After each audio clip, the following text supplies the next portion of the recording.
Bonjour, aujourd'hui je suis à Ostreville. Ce village se situe à côté de Saint-Paul-sur-Ternoise dans le Pas-de-Calais. Il fait partie de la communauté de communes Ternoacom. C'est Christophe Monchy qui est le maire. Au conseil municipal, vous êtes combien? Nous sommes 11.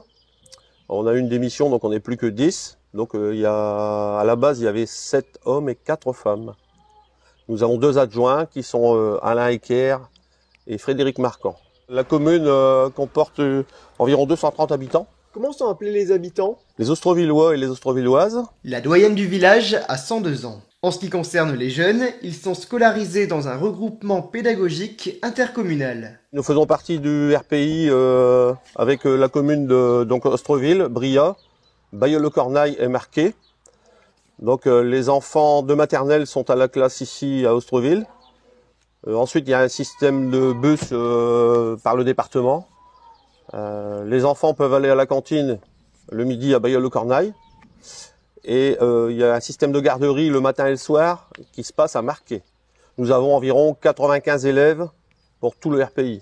Pas très loin de l'école, prend place l'église Saint-Pierre. Elle n'est pas accessible au public. Ostreville compte plusieurs entreprises. On a l'entreprise de menuiserie Marquand. On a l'entreprise Ropital qui fait de la maçonnerie. On a Marina qui est une entreprise ça s'appelle Au bien-être de la maternité. Guillaume Cailleux qui est une entreprise de négoce. Il rachète des choses, des surplus qui revend. Sa société est installée à Rouelcourt. On a Martin qui est agriculteur. Il vend des graines. Ça s'appelle Graines en or. On a Doriane qui confectionne des tissus, des rideaux, qui fait aussi du flocage sur les maillots, des choses comme ça. On a Madame Rigolo qui fait de la poterie. Et on a Marie qui est une entreprise de négoce de produits du bâtiment. La commune comporte aussi de nombreuses associations. On a la société de chasse. Nous avons le comité des fêtes qui est dirigé par Marina.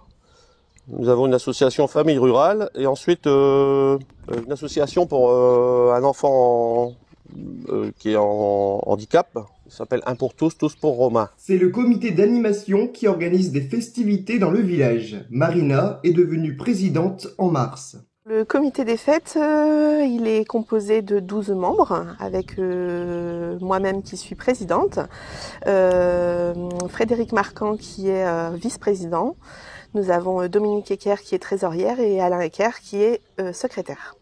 Le reste sont le reste des membres. Le comité d'animation organise plusieurs festivités dans l'année.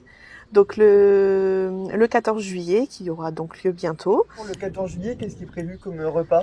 C'est barbecue, donc saucisses merguez, côte de porc, avec des crudités. L'intégralité est préparée par les membres du comité d'animation. Il faut réserver au préalable? Oui, c'est ça. Il y a une réservation au préalable. Le bulletin d'inscription est disponible sur la page Facebook, le comité d'animation d'Ostreville. L'événement suivant, c'est la Ducasse qui se tiendra cette année le dimanche 8 septembre. Avec une brocante qui sera organisée en même temps et également le groupe Gasoline qui sera présent ce jour-là. Pour la Ducasse, on connaît déjà le menu?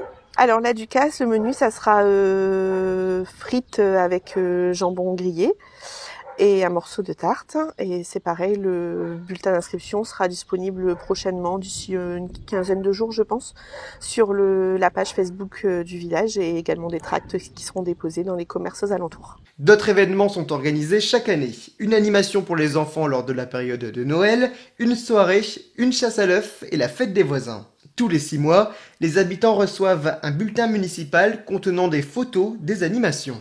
Je vous remercie beaucoup d'avoir regardé ce reportage. Au revoir.